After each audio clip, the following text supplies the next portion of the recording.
أعوذ بالله من الشيطان الرجيم. بسم الله الرحمن الرحيم. وظللنا عليكم الغمام وأنزلنا عليكم المن والسلوى كلوا من طيبات ما رزقناكم وما ظلمونا ولكن كانوا أنفسهم يظلمون. الحمد لله والصلاة والسلام على رسول الله ومن والاه أما بعد. بنی اسرائیل پر اللہ کی طرف سے جو انعامات کیے گئے تھے ان کا سلسلہ جاری تھا. اس میں کل بنی اسرائیل کی ایک نافرمانی یا گستاخی کا تذکرہ تھا. پھر اس کے بعد اللہ نے مزید ان پر انعام کیا تھا، اس کو بیان کیا گیا تھا. اب جو آیت تلاوت کی گئی ہے اس میں مزید اللہ کی ایک نعمت کا تذکرہ ہے. بنی اسرائیل جب مصر سے نکلے تھے تو ان کو ارض مقدسہ میں داخل ہونا تھا.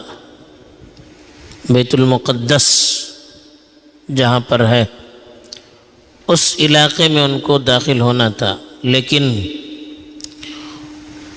اس وقت ایک طاقتور قوم اس علاقے پر قابض تھی.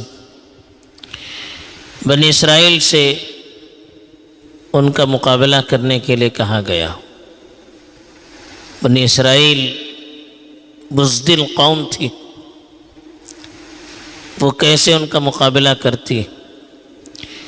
انہوں نے حضرت موسیٰ سے گستاخی سے کہا کہ اذهب انت وربك فقاتلا انا هاهنا قاعدون، کہ تم اپنے پروردگار کے ساتھ چلے جاؤ اور تم ان سے مل کر لڑائی کرو، ہم تو یہاں بیٹھے رہیں گے، ہم تو ان کا مقابلہ نہیں کر سکتے. ان فیہا قوما جبارین، وہاں پر تو ایک بڑی زبردست اور طاقتور قوم ہے. وَإِنَّا لَن نَّدْخُلَهَا حَتَّى يَخْرُجُوا مِنْهَا، جب تک وہ لوگ وہاں سے نہیں نکلیں گے ہم وہاں پر جا نہیں سکتے. یہ انہوں نے کھلم کھلا گستاخی کی.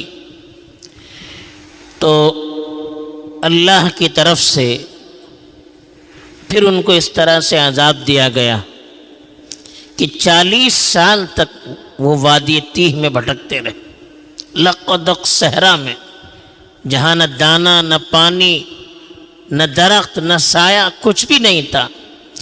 ایسے صحرا میں وہ 40 سال تک بھٹکتے رہے.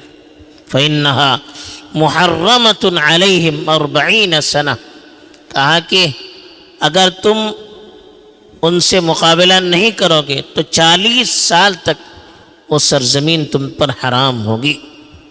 یتیہون فی الارض، وہ زمین پر بھٹکتے رہے.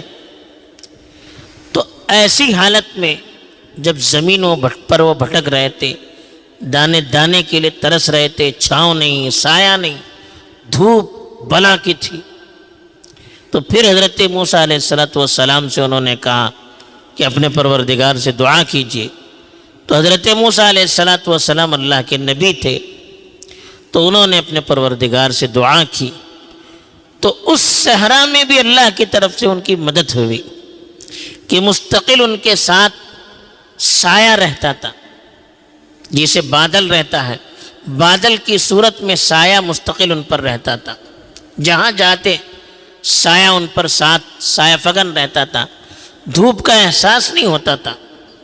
اللہ کی طرف سے عجیب انتظام تھا. کھانے پینے کے لیے کچھ نہیں تھا. پھر اللہ سے دعا کی تو اللہ نے آسمان سے ان پر غذا اتارنی شروع کر دی. من و سلوہ اتارا. من کہتے ہیں احسان کو، بغیر کسی محنت کے حاصل ہونے والا کھانا. تو آسمان سے ان پر شہد یا وولے کی صورت میں کوئی میٹھی چیز اترتی تھی جس کو پانی میں گھول کر شربت بنا کر پیتے تھے، اور بٹیر کی صورت میں کوئی پرندہ اترتا تھا جس کو کھاتے تھے، لیکن ان سے کہا گیا تھا کہ دیکھو یہ اللہ کی پاکیزہ رزق ہے، جتنی ضرورت ہو دن بھر کی ان کو لے لینا، کل کے لیے جمع کر کے نہیں رکھنا۔ لیکن بنی اسرائیل نام ہی ہے نافرمانی کا، انہوں نے پھر اس کو جمع کر کے رکھنا شروع کر دیا، اور ایک ہی قسم کی غذا کھا کر پھر وہ نافرمانی پر اتر آئے کہ یہ کیا چیز ہے، ایک ہی قسم کی غذا ہے، یہی کھانا ہے، اللہ کی طرف سے مدد ہو رہی ہے، لیکن نہیں۔ تو پھر اللہ کی طرف سے ان کو آزمایا گیا، اسی کا یہاں پر اللہ نے تذکرہ کیا ہے کہ وَظَلَّلْنَا عَلَيْكُمُ الْغَمَامَ، ظللنا ہم نے سایہ کیا، ظلال سائے کو کہتے ہیں، ظل چھاؤں، سایہ بادل، غمام بادل کو کہتے ہیں، غمہ کہتے ہیں چھپانے والی چیز، تو غمام ایسا بادل جو دھوپ سے، سورج کی تپش سے ان کو چھپا سکے، ان کو سایہ کر سکے۔ تو وَظَلَّلْنَا ہم نے سایہ کیا، علیکم تم پر، الغمام بادل کا، یعنی دھوپ میں وہ جا رہے تھے، کوئی چھاؤں نہیں، درخت نہیں، تو ہم نے بادل سے تم پر سایہ کیا، بادل کو تمہارے لیے چھاؤں کے طور پر بھیجا۔ وَأَنزَلْنَا اور ہم نے نازل کیا، علیکم تم پر، المن من کو، والسلوى اور سلوہ کو، من جیسا کہ بتایا گیا کوئی اولے کی طرح یا شبنم کی طرح کوئی میٹھی چیز ہوتی تھی جو صبح صبح شبنم کی طرح ان پر درخت کے پتوں پر برستی تھی، دھوپ آنے سے پہلے اس کو نکالتے تھے اور جمع کر کے رکھتے تھے، پھر پانی میں گھول کر اس کو پیتے تھے، مشروب ٹھنڈا بھی ہوتا تھا، میٹھا بھی ہوتا تھا، مزیدار بھی ہوتا تھا، ایسی دھوپ میں اس سے بہتر کون سی چیز ہو سکتی ہے۔ اور سلوہ چھوٹے چھوٹے پرندے ہوتے تھے بٹیر کی طرح، ان کو غذا کے طور پر بھیجتا تھا اللہ تعالیٰ، تو جتنی ضرورت ہوتی وہ لیتے تھے۔ تو یہ اللہ کی طرف سے ایک میزبانی تھی اس صحرا میں جہاں کھانے پینے کے لیے کوئی چیز نہیں تھی۔ پھر اللہ نے کہا کلو کھاؤ، من طیبات ما رزقناکم، اس پاکیزہ روزی میں سے جو ہم نے تمہیں عطا کیا۔ طیب کہتے ہیں پاکیزہ حلال روزی، جو صحیح طریقے سے بھی ہو، صحیح طریقے سے حاصل ہو، اور اچھی غذا بھی ہو، کھانے پینے کے لیے اچھا بھی لگے اور صحیح طریقے سے حاصل بھی ہو۔ رزق عطا کرنا، ہم نے جو پاکیزہ رزق تمہیں عطا کی ہے اس میں سے کھاؤ۔ یہ اللہ نے بتایا کہ جو رزق تمہیں مل رہی ہے یہ ہماری طرف سے مل رہی ہے، یہ پاکیزہ ہے، حلال ہے، لذیذ ہے، اس کو کھاؤ۔ لیکن انہوں نے اللہ کی نافرمانی کی، ناشکری کی، اللہ کی بات کو نہیں مانا، پھر سرکشی، ہٹ درمی، ناشکری پر اتر آئے، تو اسی کو اللہ نے کہا ما ظلمونا، ہم نے ظلم نہیں کیا، ولیکن کانوا انفسہم یظلمون، انہوں نے اپنے اوپر ظلم کیا، یعنی ہم نے انہیں نقصان نہیں پہنچایا، انہوں نے خود اپنے اوپر اپنے آپ کو نقصان پہنچایا، جس کی وجہ سے وہ اللہ کی نعمتوں سے محروم ہو گئے، جس کی وجہ سے نبوت کا سلسلہ ان سے ختم ہو گیا، جس کی وجہ سے ہدایت سے ان کو محروم کر دیا گیا۔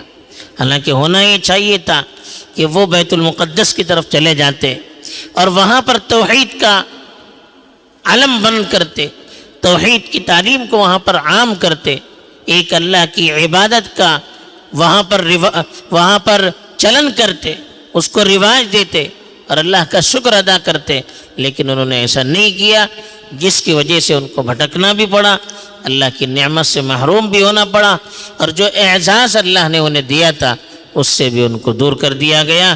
بس یہی پیغام ہے ان آیات میں۔